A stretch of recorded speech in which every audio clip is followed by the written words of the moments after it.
Okay, Assalamualaikum warahmatullahi taala wabarakatuh. Okay, saya Cikgu Ainur, guru untuk sains tahun 5. Okay, jadi hari ini kita nak sambung unit 4 proses hidup tumbuhan. Okay, buku teks muka surat 55 hingga 65. Okay, jadi ini adalah subtopik yang akan dipelajari pada hari ini. Okay, ada dua subtopik. Yang pertama, penyesuaian terhadap iklim dan musim. Yang kedua, pencarian biji benih. Okay, mari kita lihat satu persatu. Okay, yang pertama, penyesuaian terhadap iklim dan musim.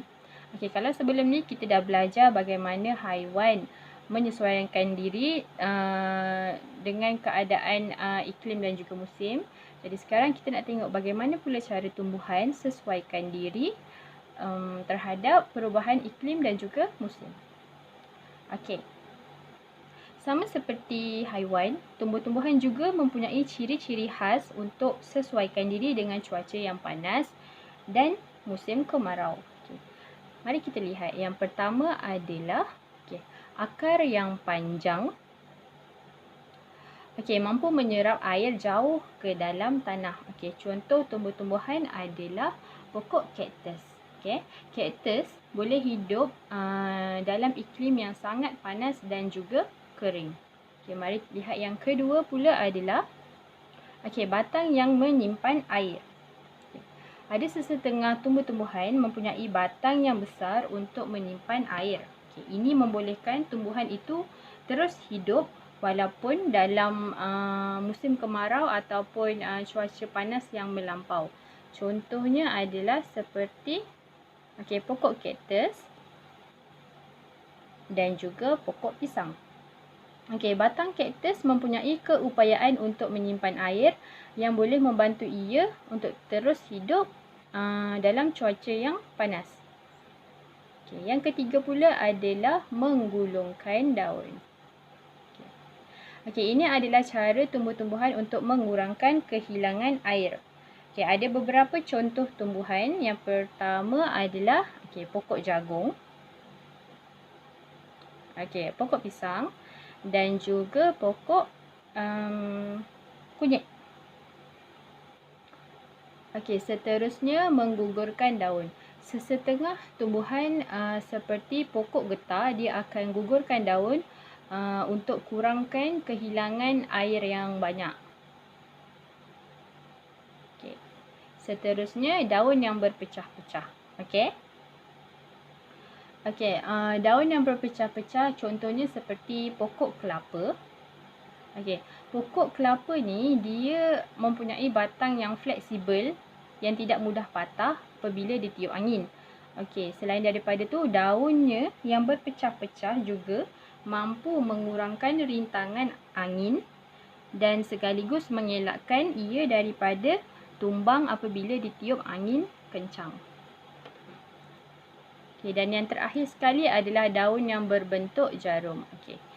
Daun yang berbentuk jarum seperti pokok ru dan juga pokok kaktus dapat membantu tumbuh-tumbuhan ini mencegah kehilangan air dan sekaligus memastikan tumbuh-tumbuhan ini terus hidup walaupun dalam cuaca yang melampau ataupun musim kemarau. Ini adalah bentuk daun yang berbentuk jarum. Mari kita teruskan kepada subtopik yang kedua, pencarian biji benih.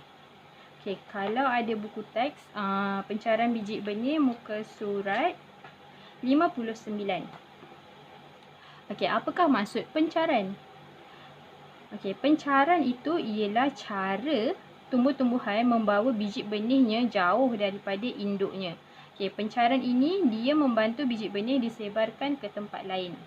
Sama seperti haiwan dan juga manusia, tumbuh-tumbuhan juga akan memastikan kemandirian spesiesnya dengan cara memancarkan biji benih atau buahnya.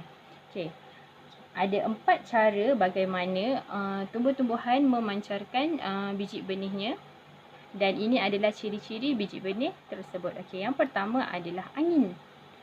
Kebiasaannya biji benih tumbuh-tumbuhan yang disebarkan melalui angin mempunyai struktur yang ringan kering, bersayap dan juga berbulu halus. Contohnya seperti yang awak nampak, okay, lalang, dandelion, angsana dan juga kapas. Okay. Struktur yang ringan dan kering ini memudahkan tumbuh-tumbuhan ini disebarkan ke tempat lain melalui angin. Okay, yang kedua, air. Okay, air. Okay, ciri-ciri biji benih yang disebarkan melalui air pula ialah ia ringan, okay, mempunyai lapisan kulit yang kalis air dan juga mempunyai rongga udara. Contohnya, okay, pinang, kelapa, teratai dan juga kiambang. Okay, buah kelapa dia mempunyai sabut yang berongga dan lapisan kulitnya yang kalis air boleh bantu ia terapung untuk dibawa ke tempat yang lain. Okay. Sama juga seperti buah teratai. Buah teratai yang berongga membolehkan ia terapung di atas permukaan air. Okay, seterusnya cara pencarian melalui manusia dan haiwan. Okay, ini ciri-cirinya: warna dan bau yang menarik, isi yang boleh dimakan dan juga mempunyai cangkuk. Okay, contohnya adalah seperti buah rambutan, mangga, durian, manggis, buah betik dan macam-macam lagi. Okay. Kerana warna dan baunya yang menarik, ia mampu menarik haiwan dan juga manusia untuk memakannya. Seterusnya biji itu akan dibuang dan sekaligus ia akan tersebar ke tempat-tempat yang jauh daripada pokok induknya. Dan yang terakhir sekali adalah mekanisme letupan. Okay, untuk mekanisme letupan ini, ciri-ciri biji benihnya adalah keras dan juga kering apabila ia sudah matang. Okay. Dinding buah yang mudah pecah akan mencampakkan biji benih jauh daripada pokok induk. Contoh dia getah, keembung, kacang bendi dan juga semarak api. Okey, kesemua tumbuh-tumbuhan ini dia akan memancarkan biji benihnya atau buah melalui air, angin, manusia atau haiwan serta mekanisme letupan. Okey. Ciri-ciri yang terdapat ni, semua ciri-ciri yang terdapat pada buah ataupun biji benih, dia akan menentukan cara macam mana biji benih tersebut dipancarkan. Okey. Biji benih dan buah penting dipancarkan jauh daripada induknya untuk pastikan kemandaran spesiesnya sentiasa terjamin. Okay. Alright, so itu sahaja yang kita pelajari pada hari ini. Jadi, sebarang soalan ataupun pertanyaan, awak boleh WhatsApp cikgu ataupun call. Dan sila buat latihan yang cikgu berikan di bawah ini. Okay? So, jadi itu sahaja daripada cikgu. Cikgu harap awak semua dalam keadaan yang sihat sejahtera. Jaga kesihatan diri. Stay safe. Okay, itu sahaja. Sekian, terima kasih. Assalamualaikum warahmatullahi taala wabarakatuh.